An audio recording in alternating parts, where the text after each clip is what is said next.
వీళ్ళే కదా చెప్పింది, మనం ఏమైనా అడిగినామా? ఏమన్నారు ఆ రోజు రేవంత్ రెడ్డి గారు రుణమాఫీ విషయంలో? ఎంబడే ఊరుకుండ్రి బ్యాంకుకు. డిసెంబర్ 9 లోపల ఎప్పుడన్నా పోయి 2 లక్షలు తెచ్చుకోండి, నేను వస్తూనే ఉండి సంతకం పెడతానే ఉంటా అన్నాడు.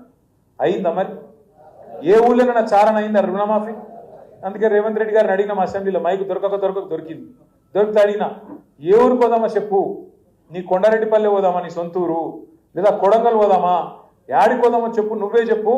దబ్బనగిన ఎక్కడైనా ఏదైనా ఒక్క ఊళ్ళే రైతులు రాసిస్తే 100% రుణమాఫీ అయిందని ఏ ఒక్క ఊళ్ళే రాసిచ్చిన రాష్ట్రంలో రాజకీయ సన్యాసం చేస్తా అని చెప్పిన ఇయ్యాల కూడా కట్టుబడు. ఎక్కడ కాలే రుణమాఫీ. 100% రుణమాఫీ అనేది పచ్చి బోగస్. 25% కూడా కాలే. ఇది నేను ఉత్తగానే అమాంతం తగదని చెప్తలేను.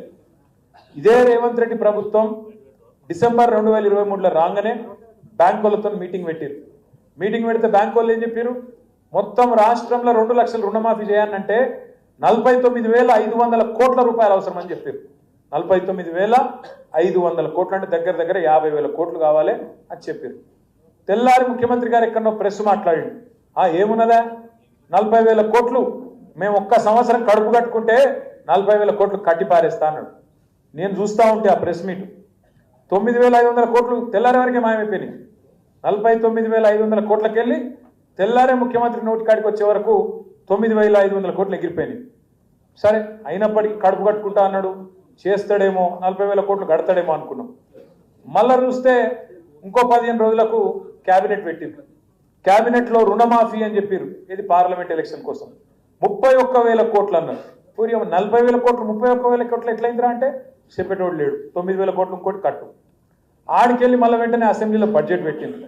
31,000 కోట్లు పోయింది. క్యాబినెట్ నుంచి అసెంబ్లీకి వచ్చే వరకు 5,000 కోట్లు మాయమైంది. 26,000 కోట్లు అన్నారు, అది కూడా పోయింది. ఆడికెళ్ళి మొన్న ముఖ్యమంత్రి గారు మహబూబ్ నగర్లో పెద్ద మీటింగ్ పెట్టి లొల్లి పెట్టుకుంటే చెప్తుండు, నేను మొత్తం రుణమాఫీ చేసేసిన 18,000 కోట్లు ఇచ్చిన అని అక్కడ చెప్పిండు. అంటే ఆడికెళ్ళికి మళ్ళీ 8,000 కోట్లు వీకింది.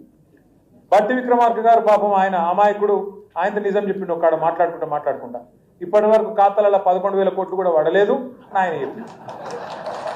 ఎక్కడ 49,500, ఎక్కడ 11,000. అందుకే నేను అంటున్నా, చారాన కూడా కాలే, ఇది వాస్తవం. అందుకే ఏ ఊళ్ళో పోయి రైతుల కాడ గొట్టం పెట్టగానే ఏమంటారు, రమ్మన్ రేవంత్ రెడ్డి మేము చూస్తాం, ఇక్కడ రమ్మన్ ఒకసారి అంటారు. నిజంగా చెప్తున్నా రేవంత్ రెడ్డి గారు, నీ ఆరోగ్యం మీద ఫికర్తో చెప్తున్నా, పొరపాటున కూడా సెక్యూరిటీ లేకుండా ఊళ్ళలోకి పోకు.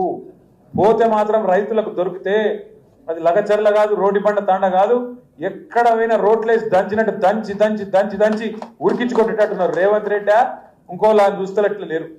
రైతులు ఇలా కాంగ్రెస్ వాళ్ళు ఓట్లు అడిగేందుకు వస్తే దంచి కొట్ట